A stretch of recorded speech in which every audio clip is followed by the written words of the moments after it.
சேலம் மாவட்டம் ஆத்தூரில் நகைக்கடை உரிமையாளர்கள் மீது ஆசிட் வீசி துணிக்கர கொள்ளையில் ஈடுபட முயன்ற இருவர் பிடிபட்டனர். அவர்களிடமிருந்த துப்பாக்கியையும் பறிமுதல் செய்யப்பட்டது.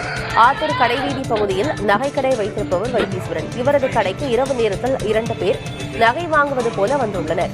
நகைக்கடை உரிமையாளர் வைத்தீஸ்வரன், அவரது மனைவி செல்லலட்சுமி மற்றும் கடையில் பணிபுரியும் வசந்தி ஆகியோர் நகைகளை மேசையில் வைத்து காண்பித்துக் கொண்டிருந்தனர். அப்போது ஒருவர் திடீரென கையில் வைத்திருந்த பாட்டிலில் இருந்த ஆசிடை மூவர் மீதும் ஊற்றிவிட்டு நகைகளை கொள்ளையடிக்க முயன்றார்.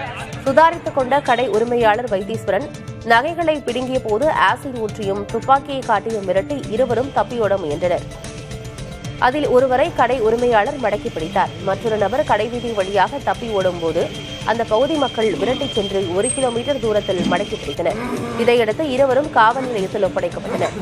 அவர்களிடமிருந்த துப்பாக்கி பறிமுதல் செய்யப்பட்டது. ஆசிட் வீசியதில் காயமடைந்த நகைக்கடை உரிமையாளர் மற்றும் அவரது மனைவி சிகிச்சைக்காக மருத்துவமனையில் அனுமதிக்கப்பட்டுள்ளனர்.